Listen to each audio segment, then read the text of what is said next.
Hello everyone and welcome back to my channel. आज के video में हम बनाना सीखेंगे कार्बोनेट आयन का लुईस डॉट स्ट्रक्चर। अगर आपको जानना है कि हम सेंट्रल एटम कैसे चूज़ करते हैं, फॉर्मल चार्ज क्या है, टोटल इलेक्ट्रॉन हम कैसे फाइंड आउट करते हैं, लोन पेयर के इलेक्ट्रॉन कैसे पता करेंगे, बॉन्ड पेयर के इलेक्ट्रॉन कैसे पता करेंगे, कोवैलेंसी क्या होती है, ठीक है, स्ट्रक्चर सही है कि नहीं है, इसकी डिटेल एक्सप्लेनेशन आपको एकदम ए से लेके जी तक सीखनी है। तो मैं आपको रेकमेंड करूँगी कि आप ऊपर दी हुई वीडियो को क्लिक करें और एक बार अच्छे से इस वीडियो को स्टडी करें। इस वीडियो में आपको पता लगेगा लुईस डॉट स्ट्रक्चर्स बनाने से पहले कुछ रूल्स होते हैं जिन्हें हमें फॉलो करना होता है, ठीक है।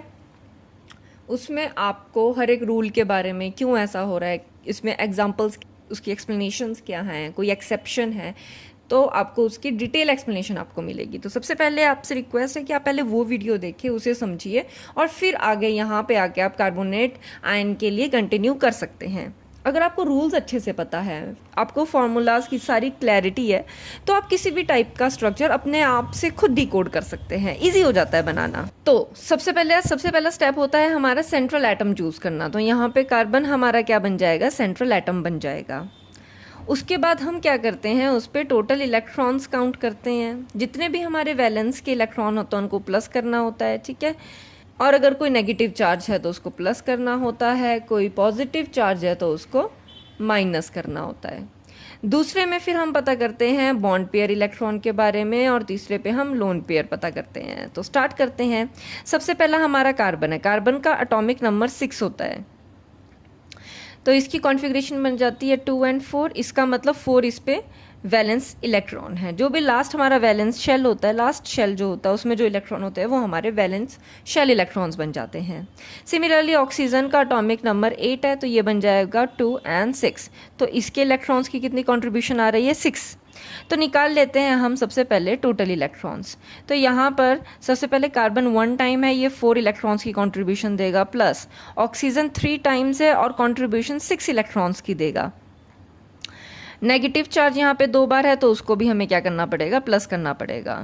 4 + 18 + 2 24 इलेक्ट्रॉन्स यहाँ पे हमारे टोटल होंगे। अब यहाँ पे हमें निकालना है बॉन्ड पेयर के इलेक्ट्रॉन। तो जितने भी हमारे सराउंडिंग एटम होते हैं उनको बस हमने मल्टीप्लाई कर देना होता है 2 के साथ। तो 2 × सराउंडिंग में मेरे कितने हैं, ऑक्सीजन 3 टाइम है, इसका मतलब 3 बॉन्ड बनाएंगे। तो 3 को 2 से मल्टीप्लाई करके हमारे 6 इलेक्ट्रॉन टोटल हमारे कैसे होंगे, बॉन्ड पेयर में यूज़ होने वाले होंगे।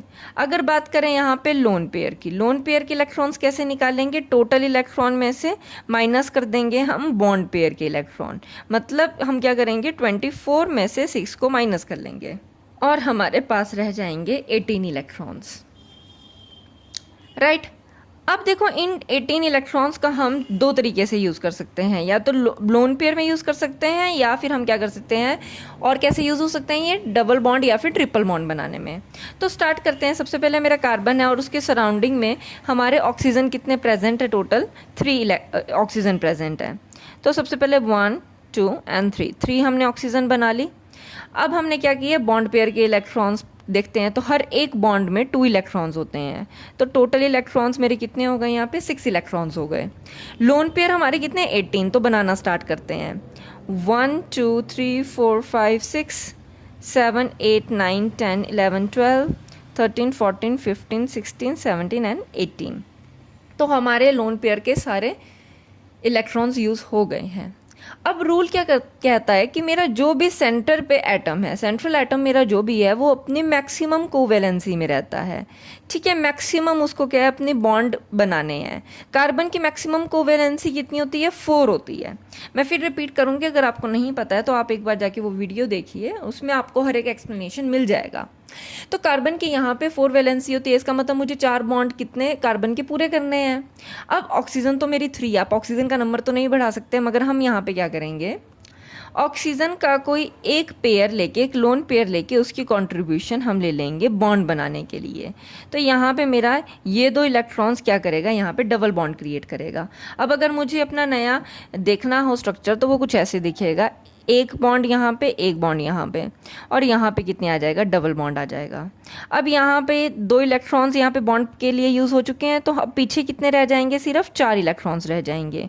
यहाँ पे तो हमारे टोटल 6 इलेक्ट्रॉन्स रहेंगे, क्योंकि इसके साथ तो हमने कुछ भी नहीं किया, नहीं छेड़ा इसका। नेक्स्ट स्टेप चेक करना है कि ये सही है कि नहीं है ना। अब देखो, हमने नेगेटिव चार्ज तो कहीं पे भी नहीं लगाया, तो नेगेटिव चार्ज निकालने के लिए आपको क्या करना पड़ेगा, आपको फॉर्मल चार्ज निकालना पड़ेगा, राइट। फॉर्मल चार्ज निकालने के लिए हमें क्या करना पड़ता है, जो भी वैलेंस होता है उसमें से माइनस करने पड़ते हैं लोन पेयर के इलेक्ट्रॉन, उसमें से हमें माइनस करना पड़ता है बॉन्ड पेयर के इलेक्ट्रॉन, और उसको डिवाइड करना पड़ता है 2 से।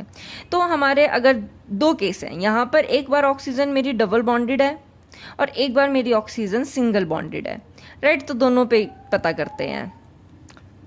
अब जो ऑक्सीजन होगा वो, उसकी वैलेंसी तो दोनों जगह कितनी हो जाएगी, 6 हो जाएगी, क्योंकि 6 इलेक्ट्रॉन्स की वो कंट्रीब्यूशन करता है माइनस। यहाँ पे लोन पेयर कितने हैं, 4।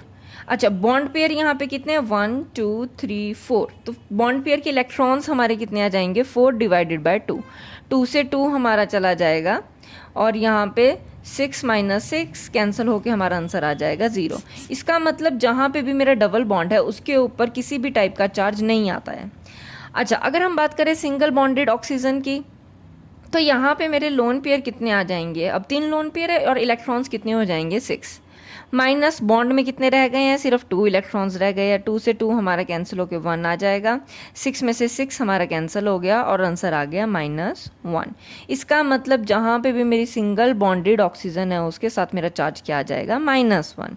अब ये स्ट्रक्चर एकदम करेक्ट है। अगर मेरे को देखना हो तो ये बन गया कार्बन एक बार, ऑक्सीजन 3 बार, और उस पर चार्ज कितना है, 2 नेगेटिव चार्ज है, राइट।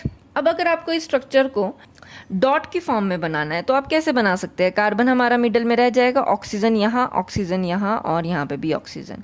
सबसे पहले आप ऑक्सीजन पे लोन पेयर कंप्लीट कर लीजिए, जितने भी ऑक्सीजन है उस पे हमारे लोन पेयर कंप्लीट हो जाएंगे, राइट। अब कार्बन पे यहाँ पे हमारे क्या थे, बॉन्ड थे, तो यहाँ पे एक आ जाएगा, एक यहाँ पे आ जाएगा मेरा इलेक्ट्रॉन। यहाँ पे भी एक ही सिंगल बॉन्ड है तो एक इलेक्ट्रॉन यहाँ, एक इलेक्ट्रॉन यहाँ। यहाँ पे मेरे 2 बॉन्ड है तो 2 इलेक्ट्रॉन इसके पास आएंगे, 2 इलेक्ट्रॉन इसके पास आएंगे। अब जहाँ पे भी मेरा सिंगल मेरा बॉन्ड बन रहा है वहाँ पे नेगेटिव चार्ज, यहाँ पे भी सिंगल ही बॉन्ड बनेगा तो यहाँ पे भी नेगेटिव चार्ज, तो ये आ गया। अब अगर नेगेटिव चार्ज इस पे नहीं डालना था तो आप इस पूरे को ब्रैकेट में लेके भी इसके ऊपर सीधा 2 नेगेटिव लिख सकते हैं। मगर अगर आपको पता है फॉर्मल चार्ज की वजह से कि कौन से वाले ऑक्सीजन पे नेगेटिव चार्ज है, तो इट्स गुड कि आप उसी ऑक्सीजन के ऊपर नेगेटिव चार्ज डालें। So this is how you make Lewis-straws structure. I hope आपको ये समझ आया होगा। ये सबसे सिंपलेस्ट तरीका है लुईस-स्ट्रॉस स्ट्रक्चर निकालने का। So that's all for today. See you next time in my next video.